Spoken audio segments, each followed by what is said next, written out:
नमस्कार, issue of the डेमा स्वागत छ। म रिया भण्डारी। उपचार शुल्क जस्तो संवेदनशील विषयमा पनि सरकारले एउटा मापदण्ड नबनाइदिँदा अस्पतालै पिच्छेको मनलाग्दी शुल्कको मारमा सर्वसाधारण परेका छन्। जीवन र मरणको सवाल भएको कारणले पनि अस्पतालले मागेको शुल्क दिन बाध्य हुन्छन् बिरामी र तिनका आफन्त। तर सबैसँग जुन उपचार गर्न सक्ने क्षमता अहिले पनि छैन, किनभने अच्चकाली शुल्क छ निजी अस्पतालको। अपरेसनको आफ्नै शुल्क छ, आइसियुको आफ्नै शुल्क छ र विभिन्न चार्ज जोडेर लाखौंको बिल थम्याउँछन् बिरामीलाई। सरकारले एउटा मापदण्ड बनाइदिने हो भने बिरामीले यो जुन शुल्कको मार छ त्यसमा केही राहत पाउने थिए। आम सर्वसाधारणले यही गुनासो गरिरहेका छन् कि निजी अस्पतालको विशेष गरी शुल्क चाहिँ मनलाग्दी भयो। यसमा सरकारले लगाम लगाउन आवश्यक छ र अस्पतालको वर्गीकरण गर्दै यसको शुल्क निर्धारण गर्न पनि आवश्यक छ। र अहिले सर्वसाधारणले भोगेको पीडा आजको इस्यु अफ द डेमा हामी देखाउँछौँ र स्वास्थ्य मन्त्रीलाई पनि हामी प्रश्न गर्नेछौँ। निजी अस्पतालमा महँगो शुल्क र सरकारी अस्पतालमा समयमै र सहज रूपमा उपचार पाउन समस्या हुने भएको कारणले आम सामान्य नागरिक बिरामी हुँदा कहाँ जाने, यही प्रश्न गर्छन् आम सर्वसाधारण। यो सरासर कस्तो हुने गलत छ के, यहाँ त पावर र पहुँच हुने मान्छेहरूलाई चाहिँ जे गर्दा नि हुने हैन। सर्वसाधारण जनतालाई चाहिँ खालि दुःख दिने अनि यो गर उ गर भन्ने, एउटा काम गर्न आछ भने 2 दिन 3 दिन 1 हप्ता भनिदिने, त्यस्तो दुःख दिने प्रविधि भएछ कि हस्पिटलमा पनि। लगाम लगाउनु पर्छ नि। अब जनतालाई त्यसै गरिब जनतालाई मारेर हुँदैन, लगाम लगाउनु पर्छ। ठिक्क अब रेट मात्रै राख्नुपर्छ, सही मात्रै लिनुपर्छ शुल्क। अब गरिब जनताहरूलाई चाहिँ अब जति भनौँ उति लिन त कहाँ मिल्छ र मिल्दैन नि, नमिल्नु पर्ने हो। अब लिइराखेका छन्, जसले जति सक्छ उति लिइरहेका छन्। मनलाग्दी शुल्क लिनु नि जनतालाई आवश्यक परेको कुरा होइन। यो उपचार गर्न सक्ने अहिले अवस्था छैन, कुनै कसैको छैन। महँगी बढ्या छ, भ्रष्टाचार बढ्या छ, महिला सताएर छ। अब ज्येष्ठ नागरिक भनिएको छ, काहीँ छुट काहीँ दिँदैनन्। बानेश्वरकी प्रमिला टाउको रगत सञ्चालनको नसा फुलेको अर्थात् यानिरिजमको शल्यक्रिया गर्न बाँसबारी स्थित न्युरो अस्पताल पुगिन्। उनलाई सो अस्पतालले शल्यक्रियाका लागि 15 लाख शुल्क लाग्ने बतायो। तर सोही शल्यक्रिया भने अन्नपूर्ण न्युरो अस्पतालले 7 लाखमै गर्ने बतायो। निजी अस्पतालको मनोमानी शुल्कका कारण हैरान भएका उनीहरू त्रिवी शिक्षण अस्पताल पुगे। त्यहाँ निकै कम शुल्कमै शल्यक्रिया भयो। तर त्रिवी शिक्षण अस्पतालबाट शल्यक्रिया गराउन भने उनीहरूले भनसुनकै सहारा लिनु पर्यो। स्वास्थ्य जस्तो संवेदनशील विषयमा पनि अस्पतालै पिच्छे मनलाग्दी शुल्कले बिरामीका आफन्त दिक्क भएको गुनासो गर्छन्। भौतिक संरचना सेवा सुविधा अनुसार अस्पतालको शुल्कमा अन्तर हुनु स्वाभाविक हो। तर सरकारी अस्पतालमा हजारको अङ्कमा हुने उपचार खर्च निजीमा लाख पर्नु लुट नभएर अरू के होला? बिरामीका आफन्तले यस्तै भोगिरहेको बताउँछन्। न्युरो हस्पिटल बाँसबारी के रहेछ भन्दाखेरि कोभिड लाग्यो भने त्यहाँ डक्टर रहन्छ, उनीहरूका क्वाइलिङ मात्रै हुँदैछ, टाउको खोलेर नहुने रहेछ होइन। त्यही भएर त्यो डक्टर आएपछि त नि हामीले त नि उसले त नि कन्भिन्स गर्छ भनेर त्यो के अरे डक्टरले नै कन्भिन्स गर्छ अनि हामीले त्यहाँ पैसा लिनु पाउँछौँ भनेर त्यो 15 लाख रुपियाँ त नि त्यसमा न भ्याट बिल आउन न केही पनि आउँदैन रहेछ त्यसमा। अनि त्यो 15 लाख रुपियाँ त नि जस्तो तपाईँ र म बार्गेनिङ गरेपछि अनि जतिमा हुन्छ त्यो त घटाउने बढाउने चाहिँ सकिने रहेछ। त्यो त नि त्यसमा चाहिँ त्यो भ्याट बिल केही पनि आउँदैन रहेछ। अस्पतालको शुल्क सरसर्ती हेर्दा नेपालमा मन परिछ एकदम। अब बसन्तराको चार्ज त नि 2,50,000 उहाँले भन्नुभयो। उहाँले त भन्नु भएन, उहाँको त कन्सल्ट गर्ने मान्छे राखेको हुँदो रहेछ माथि, डक्टरको यति के अरे क्याबिनको यति भनेर सबै गरे हुँदो रहेछ। अनि उनीहरूले हामीलाई भनिदिएको रहेछ यति लाग्छ त 7 लाख त 8 लाख। टिचिङमा त मेरो जस्तो त नि टिचिङमा त मलाई त पैसै परेन भने जस्तो कि मलाई औषधिको त नि अलिक बढ्ता भयो होइन। यो त एउटा प्रतिनिधि घटना मात्र हो। अस्पतालको शुल्कमा एकरूपता नहुँदा कुन अस्पतालले कतिको बिल थम्याउने हो कुनै टुङ्गो छैन। यो अवस्थाले सेवाग्राही मर्कामा पर्ने भन्दै विज्ञहरूले पनि अस्पतालको शुल्क निर्धारण गर्न हतार भइसकेको बताउँछन्। अनि सबभन्दा पहिले त कुरा के छ भने तपाईँले भनेको कुरा सत्य हो। हाम्रो हस्पिटलहरूमा विभिन्न अस्पतालहरूमा एउटै प्रकारको जाँचको, एउटै प्रकारको सेवाको, एउटै प्रकारको शल्य चिकित्साको रेटहरू फरक फरक छन्। त्यो फरक फरक हुनको कारण पनि होला, तिनीहरूको सेवाको स्तरदेखि लिएर विभिन्न कारणहरूले हुन सक्छ। तर यसमा कस्तो, जस्तै अहिले भनौँ नि, हामीहरूले नेपाल सरकारले कुन 1962मा हो कि कहिले एकचोटि चाहिँ चिकित्सकहरूको शुल्क तोकेको थियो। त्यसपछि अहिले भर्खरै नेपाल मेडिकल एसोसिएसनले त्यो तोकेको छ, जस्तै यतिभन्दा बढी लिन पाइँदैन भन्ने तोकेको छ भने एउटा शुल्क त हो नि। त्यसैको परिधिभित्र रहेर नै मान्छेहरूले शुल्क लिन्छन् भने त्यस्ता किसिमले अस्पतालहरूको वर्गीकरण गरेर तिनीहरूको शुल्क चाहिँ हरेक आइटमको जे सेवा अस्पतालले दिन्छ त्यो सेवाको शुल्क चाहिँ ट्रान्सपेरेन्ट हुनुपर्छ र जसरी हामी बडापत्रमा लेख्छौँ नि त्यस्तै किसिमले लेखिएको राम्रो हुन्छ।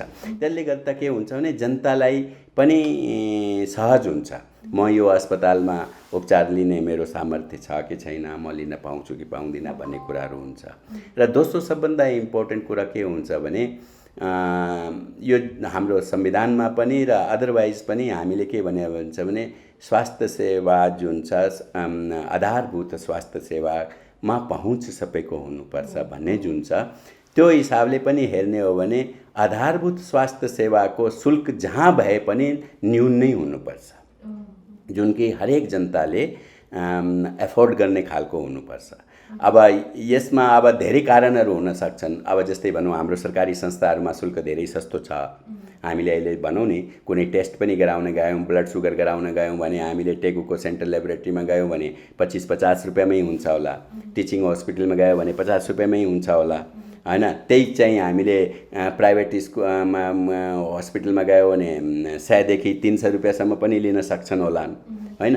तर त्यसमा के हुन्छ, जनतामा पनि एउटा कस्तो भ्रम भनौँ या जनताको एउटा सोचाइ कस्तो भइदिएको छ भने सरकारी संस्थाहरूमा रिपोर्टहरू ठिक हुन्छ कि हुँदैन, विश्वासको कमी एक प्रकारले त्यो त।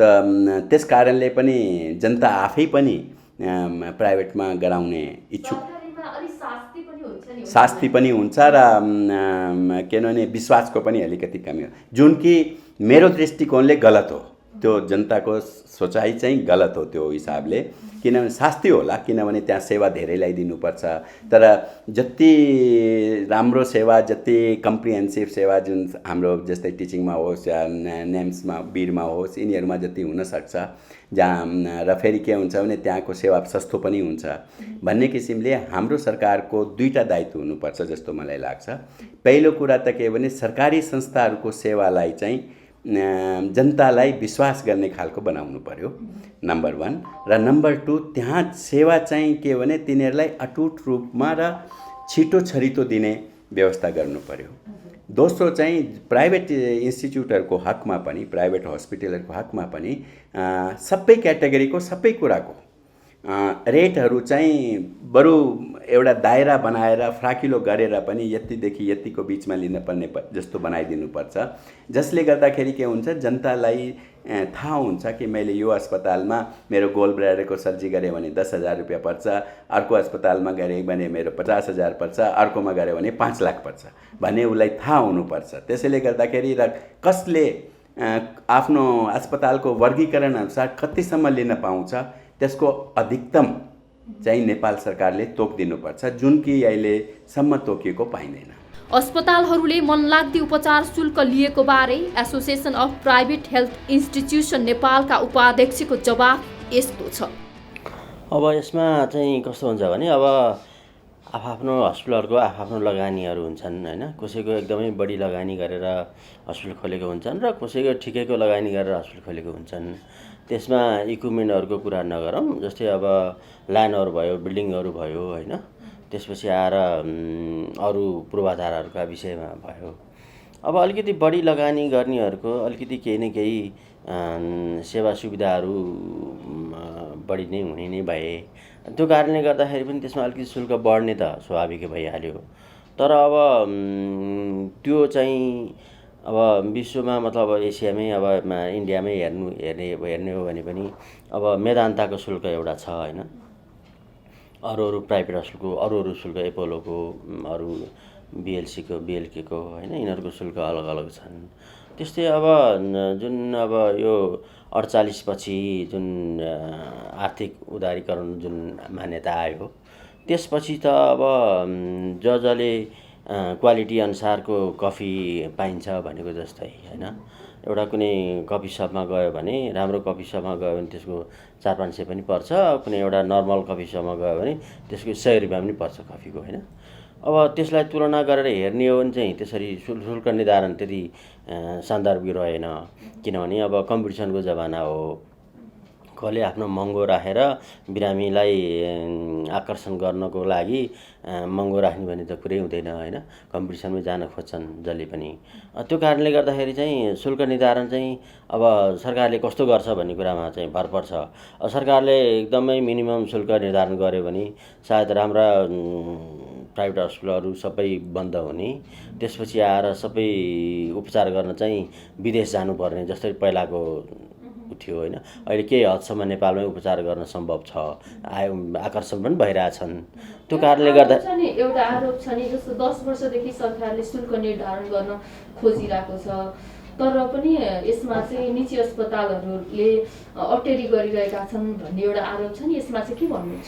अब अटेरी गरिरहेको त अब मिटिङ बोलाउँदाखेरि शुल्क निर्धारणको मिटिङ बोलाउँदाखेरि अफिनको उहरू सदस्यहरू गएकै छन्, पदाधिकारीहरू गएकै छन्, अध्यक्ष जानुहुन्छ, कहिले म जान्छु, कहिले महासचिव जानुहुन्छ होइन, गएकै हुन्छ।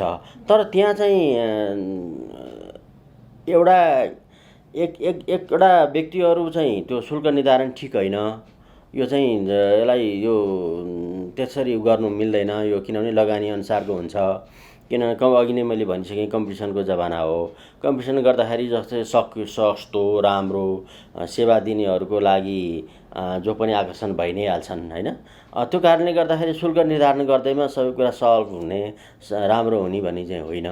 तर अब सरकारले पनि कस्तो किसिमको शुल्क निर्धारण गर्छ भन्ने कुराहरू फेरि त्यही कुरा कति दोहोऱ्याउने होइन एउटै कुरालाई। तर इन्डियाकोमा पनि त्यसको शुल्क निर्धारणको कुनै प्रावधान चाहिँ छैन। पूर्वाधारको हिसाबले अलिकति शुल्क फरक पर्नु ठिकै हो, तर एउटै उपचार एउटै किसिमको उपचारमा अलिअलि फरक पर्नु ठिकै हो होइन। एउटा ब्लड सुगर नापेको 40-50 रुपियाँ एउटा लियो भने 100 रुपियाँसम्म लिनु ठिकै होला, तर 200-500सम्म जुन लिन्छन् नि यति शुल्क डिफ्रेन्स छ नि, यो चाहिँ कसरी हुन गयो? यसलाई चाहिँ ब्यालेन्स गर्न सकिँदैन या नेपालीहरूको पहुँचमा अहिले नेपालकै स्वास्थ्य उपचार राख्न सकिँदैन? अब सरकारले पनि यसको लागि चाहिँ अलिकति स्वास्थ्यमा खर्च गर्न नसक्नुको कारण रहेरै होला बिमाहरू सुरु भएको होइन, जसले अब त्यस्तो व्यक्तिहरूले बिमा गरेर बिमाको सेवा पनि लिइरहेको देखाएको छौँ हामीले। मैले भन्न खोजेको चाहिँ के भने जब 5देखि 10 अर्ब जसले खर्च गरेर हस्पिटल बनाउँछ, कसले 2-4 करोडमै 5-10 करोडमै हस्पिटल बनाउँछ, त्यसको अनुपातमा तपाईँहरूको सङ्घ संस्थामा नि सिए होलान् होइन, त्यसलाई तपाईँले हिसाब निकाल्नुहोस्।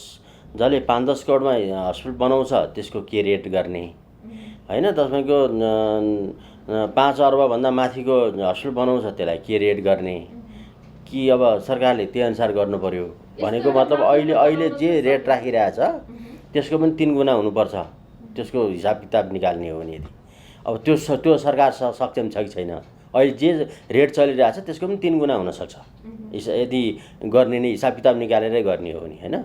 त्यो कारणले गर्दाखेरि हामीले चाहिँ के भनेको छौँ भने आर्थिक उदारीकरणमा चाहिँ कस्तो मान्यता हुन्छ भने कम्पिटिसनको जमा हुन्छ। जस्तै तपाईँले कुनै एउटा संस्था खोल्नुभयो, मतलब एउटा कफी सपै खोल्नुभयो, तपाईँले राम्रो रेट दिइरहनु भएको छ, तपाईँको राम्रो क्वालिटी पनि छ र तपाईँको अरू सबै व्यवस्था पनि राम्रो छ भने तपाईँ कहाँ जान्छ होइन, महँगोमा किन जान्छ? यो त साधारण भाषामा थाहा हुने कुरा हो होइन। यसलाई चाहिँ ठुलो बनाउन जरुरी छ जस्तो मलाई लाग्दैन होइन। अब मैले भने अब 5 अर्ब जसले लगानी गरेर हस्पिटल बनाइरहेछ, जसले 10 करोडमा हस्पिटल बनाइरहेछ, अब त्यसको अनुपात के गर्ने? सरकारी र निजीको उपचार रेट हामीले हेर्दाखेरि एकदमै धेरै फरक पाउँछ। जस्तो 15 लाख भनेको एउटा हाम्रो बिरामीको केस छ, 15 लाख एउटै अपरेसनको भन्यो निजीमा भनेदेखि उसले 1 लाखमा पनि त्यो अपरेसन उसले सरकारीमा गर्यो हैन। यति धेरै यो अपरेसनकै कुराहरुमा निजी र सरकारीमा पनि एकदमै धेरै डिफरेन्स छ। यो सरकारी निजी भनेर तपाईले तुलना गर्दाखेरि मलाई खास तुलना गर्नुपर्छ जस्तो लाग्दैन। इन्डियाको एम्समा बिराजमा किन पैसा लिन्छ थाहा छैन, टिचिङमा किन पैसा लिन्छ थाहा छैन, पाटनमा चाहिँ अलिकति अर्ध सरकारी भएको हुनाले केही न केही लिएको ठिकै हो। सरकारले चलाएकोमा त 1 पैसा लिनु हुँदैन। त्यो त सरकारले चलाएको, सरकारले फ्रीमा गर्नको लागि चलाएको, सरकारी कोषबाट त्यहाँ तलब खान्छन्, इक्विपमेन्ट सरकारीबाट किन्छन्, कुनै डोनेसनै जान्छ, भवन अरू देशले बनाइदिन्छ हैन। त्यहाँ त 1 पैसा पनि लिनु हुँदैन। यो तुलना गर्ने त उनै भएन। तुलना भने त जिरो। तपाईको त यो तुलना गर्ने त उनै भएन। उहाँ त फ्रीमा गर्नुपर्छ। एम्समा खाना सुत्ता फ्री दिन्छ। पैसा लिनुको त कुरै छोड्नुस्, त्यहाँ गएर भर्ना हुनुस्, बस त्यति भए पुग्यो। यो त नेपाल गभर्नमेन्टले थाहा हुनु पर्यो त। यो सरकारीमा त पैसा लिनु हुँदैन। यो तुलना हैन, पैसा लिनु हुँदैन। सरकारीमै पनि शुल्कको एकदमै फरक हो। किन लिएछ भन्ने भरभर किन लिएको रहेछ सरकारीमा भनेर गएर तपाईहरुले यसको प्रोपागान्डा गर्नु पर्यो। तपाईहरु मिडियाले त्यसलाई घचुचाउनु पर्यो। सरकारमा त पैसै लिनु हुँदैन। ल भन्नु न, त्यो पैसाले इक्विपमेन्ट किन्छ सरकारले हैन। सरकारी डोनेसन हुन्छ, सरकारी स्वास्थ्य सम्बन्धीको बजेट हुन्छ हैन। हामीले त सेवा दिएर ट्याक्स पनि तिर्छौं। ट्याक्स पनि यति हैन कि 30% ट्याक्स तिर्छौं। 30% हामीले लिएकोबाट 30% त सरकारलाई जान्छ। त्यो पनि सरकारले हेर्नु पर्यो। त्यसैले पनि कति आर्थिक टेवा पुगेको होला। त्यो भएर सरकारी निजीको चाहिँ कम्प्लेन गर्न मिलेन। र अर्को कुरा के पनि मिलेन भने यो शुल्क निर्धारणको कुराहरुमा मैले लगानीका कुराहरु आउँछन्। मैले त्यो भनिहालेँ तपाईलाई। सरकारले शुल्क निर्धारण गर्यो भने चाहिँ तपाईहरु त्यो किसिमले चलाउन रेडी हुनुहुन्छ? हैन, अब कस्तो किसिमको शुल्क निर्धारण गर्छ भने मैले अघि एकचोटी भनिसकेँ। बन्द हुन सक्छ। सेवा लिन, साधारण सेवा लिन पनि इन्डिया जानुपर्ने हुन सक्छ हैन। अब इन्डियामा त त्यो प्रावधान छैन। त्यो शुल्क निर्धारण गर्दै भन्ने नै छैन। त्यहाँ गभर्नमेन्टमा फ्री हुन्छ, प्राइभेटमा पैसा लाग्छ। सक्यो। आफ्नो क्षमता अनुसार, आफ्नो लगानी अनुसार, आफ्नो अनुसार उनीहरूले पैसा लिइरहेकै हुन्छन्। जस्तै मेदान्तले अलिक बढी ल्यायो होला, एपोलोले अलिक कम ल्यायो होला, बिएलकेले ठिकै ल्यायो होला हैन। अब अन्तिममा आम नागरिकको अहिले नेपालमा धेरै गुनासो छ कि नेपालको निजी अस्पतालहरूले धेरै शुल्क लिए, हामी मारमा पर्यौं भन्ने गुनासो छ, लाखौंको बिल थम्याउँछन् भन्ने उनीहरूको आरोप पनि छ। यसमा चाहिँ के भन्नुहुन्छ? यस्तो गर्ने नि, अब उहाँहरूले सरकारले एउटा नीति बिमाको नीति लिएको छ। अब बिमा गर्ने अनि जहाँ बिमाको सुविधा छ त्यहाँ जाने। उपचार शुल्कमा हुने मनोमानी रोक्न 8 वर्ष अघि स्वास्थ्य मन्त्रालयले निर्देशिका नै जारी गरेको थियो। स्वास्थ्य संस्था स्थापना, सञ्चालन तथा स्तरोन्नति मापदण्ड सम्बन्धी निर्देशिका 2070 जारी भए पनि कार्यान्वयनमा आउन सकेको छैन। अस्पतालको शुल्कलाई लिएर नागरिकको बढ्दो गुनासोलाई कसरी सम्बोधन गर्नुहुन्छ भन्ने प्रश्नमा स्वास्थ्य मन्त्री विनोद खतिवडाले अस्पतालको वर्गीकरण गरेर शुल्क तोक्ने प्रतिबद्धता गरेका छन्। निजी अस्पतालको मात्र होइन, सरकारकै स्वामित्वको अस्पतालको उपचार शुल्कमा समेत एकरूपता छैन।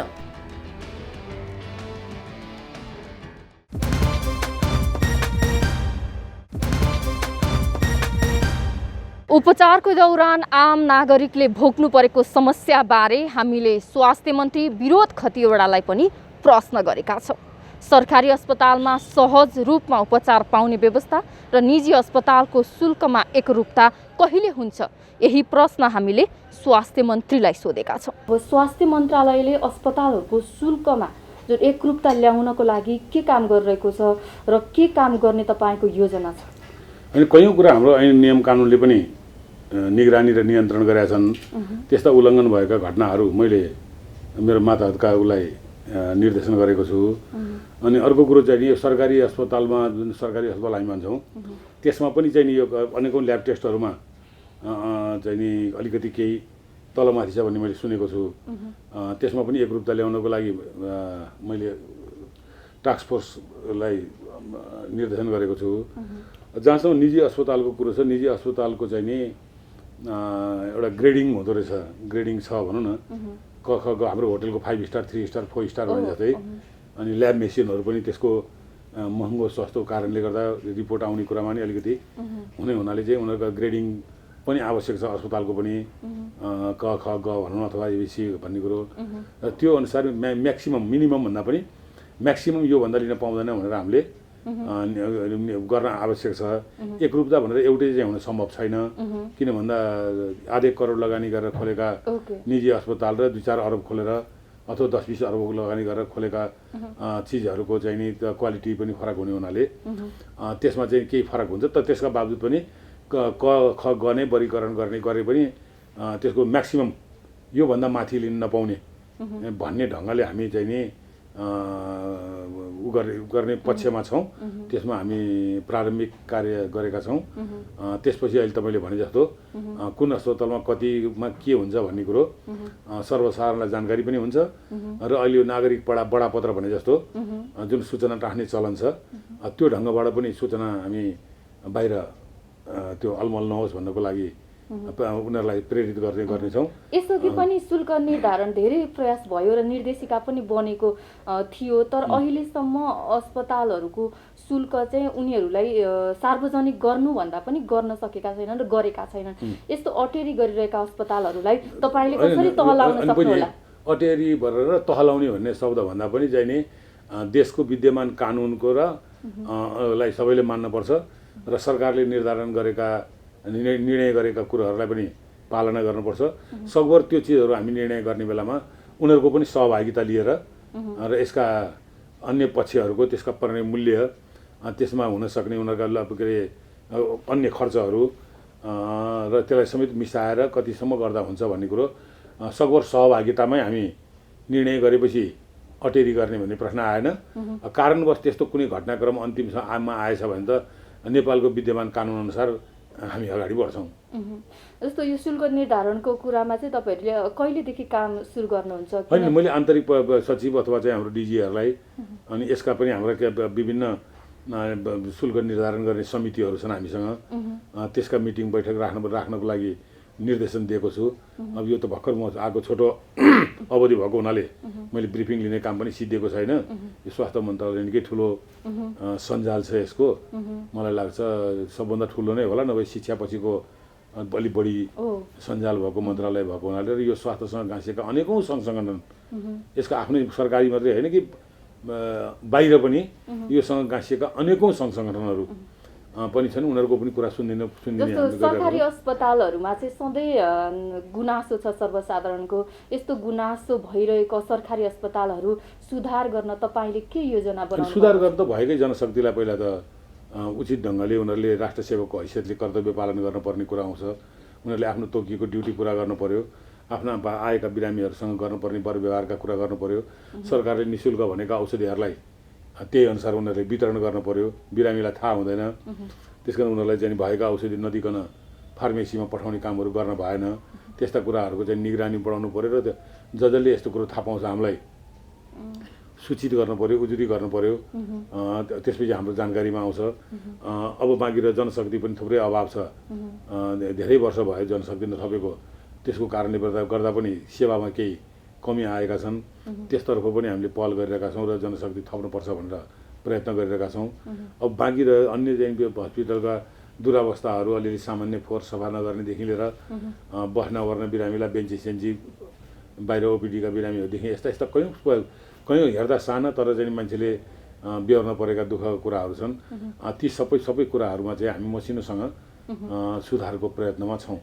आउने बित्तिकै सरकारी अस्पतालको शुल्कप्रति यहाँको ध्यान गयो।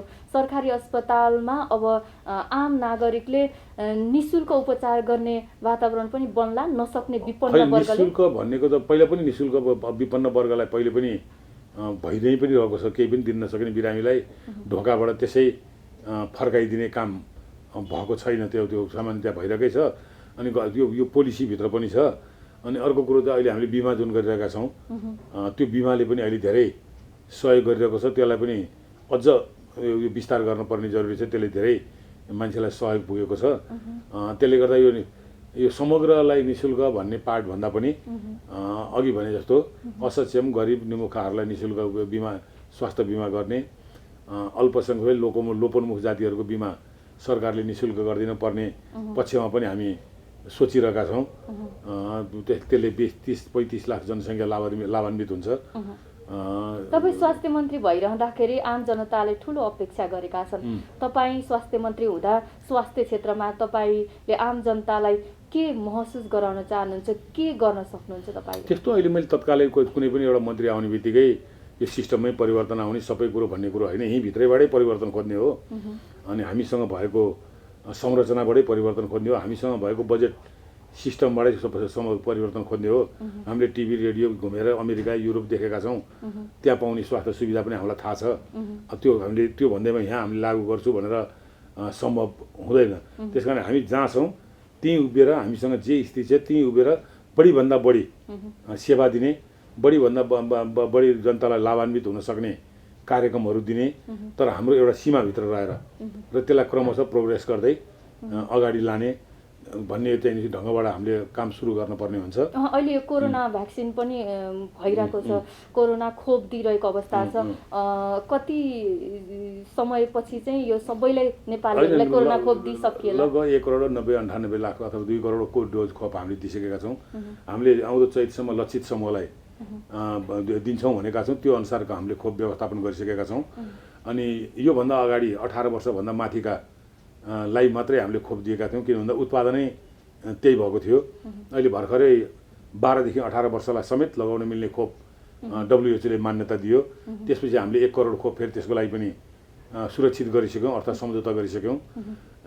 अब 12 भन्दा मुनि अर्थात् 1-2 वर्षको बच्चासम्मको लागि पनि चाहिँ अब क्रमशः दोस्रो चरणको परीक्षण सकेर तेस्रो चरणको परीक्षण गरेर WHO को मान्यताको लागि केही देशहरू अगाडि गएका छन्।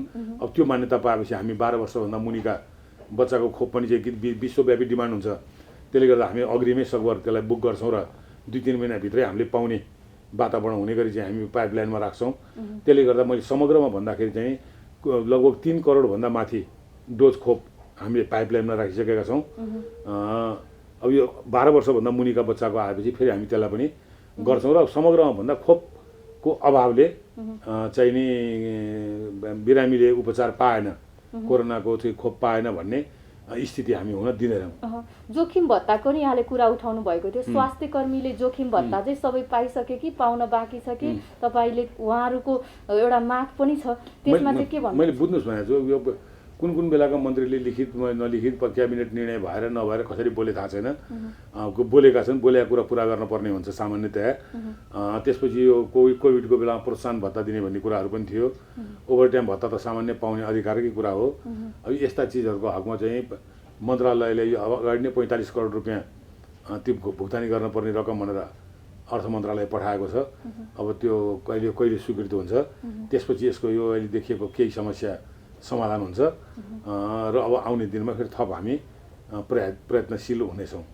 अब अन्त्यमा एकपटक फेरि शुल्कको नै कुरा सोध्छु, किनकि धेरै सर्वसाधारणले चाहिँ हामीलाई गुनासो गरिरहेका हुन्छन्, शुल्क अस्पतालको शुल्क महँगो भयो भनेर अस्पतालमा उपचार गर्ने सबै नेपालीको एउटा पहुँचमा पार्न सकिँदैन। त्यस्तो अब यो भेग प्रश्न गरेर साध्य चल्दैन। सबै नेपाली भन्नाले दैनिक 1 रुपियाँ आम्दानी नगर्ने नेपाली पनि छन्, जसको पहुँच छैन, अहिले उपचार गर्न सकेका छैनन्, सुकुम्बासीहरू पनि छन्। त्यस कारणले यसलाई भेग ढङ्गले चाहिँ बुझ्ने भन्दा पनि समग्रमा बढीभन्दा बढी आर्थिक स्थिति कमजोर भएका मान्छेले सुविधा पाउने गरी हामीले आफ्नो प्रयासलाई अगाडि बढाउनुपर्छ। एकैचोटि आजको भोलि नै चाहिँ सबैलाई यस्तो भयो भनेर झुटो कुरो पनि बोल्नुहुन्न। तर जब बढीभन्दा बढी जनताको स्वास्थ्यको लिने के अरे हेर्ने जिम्मा सरकारको हो। यसलाई हामीले मौलिक अधिकारमा पनि समेटेका छौँ। त्यस कारणले पनि हामीले यो स्वास्थ्य बिमा सम्बन्धी कार्यक्रमलाई अगाडि बढाएका हौँ। यो 3500 रुपियाँ तिर्न नसक्ने परिवारलाई गरिब सब प्रमाणित गरेपछि उसलाई पनि निःशुल्क गर्ने कुरा गरेका छौँ। अघि भर्खर मैले भने लोपोन्मुख अल्पसङ्ख्यक जातिहरूलाई पनि हामीले सरकारले अब निःशुल्क दिने सुरुवात, निःशुल्क जीवन बिमा गरिदिने सुरुवात गर्नुपर्छ र क्रमशः यसलाई 4, 5, 6 वर्षमा पुगेर सम्पूर्ण नेपालीको स्वास्थ्य बिमा निःशुल्क सरकारले गर्ने भन्ने तहमा हामी स्टेप बाई स्टेप जानुपर्छ। जसरी मनमोहन अधिकारीको 100 रुपियाँ अहिले 4000 छ, सम्भवतः चुनावसम्म 5000 होला भनेर हेर्दा 100बाट सुरु भएको प्रोग्राम अहिले हामीले गफबाट त्यहाँ पुग्छ भने अहिले पनि हामीले तल्लो तहबाट नै सुरु गऱ्यौँ भने प्रत्येक वर्ष त्यसलाई विस्तार गर्दै जाँदा हामी सम्भवतः मलाई 4-5 वर्षको भित्रमा सम्पूर्ण नेपालीलाई नै हामी स्वास्थ्य बिमा मार्फत तपाईँले भनेको चाहिँ सेवा को लागि कहीँ दौडधुप गर्नुपर्ने, पैसा छैन भनेर चिन्तित हुनुपर्ने स्थिति नहुने वातावरण सिर्जनातिर लाग्छौँ।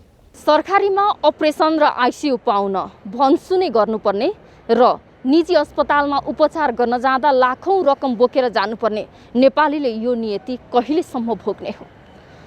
सरकारले आम नागरिकको स्वास्थ्य उपचारमा सहज बनाउने कदम कहिले चाल्ने होला? आम सामान्य नागरिकले बिरामी हुँदाखेरि सहज रूपमा उपचार पाउने हक, सबैको स्वास्थ्य उपचारमा हक कहिले पुग्ला? हाम्रो चासो यति नै हो।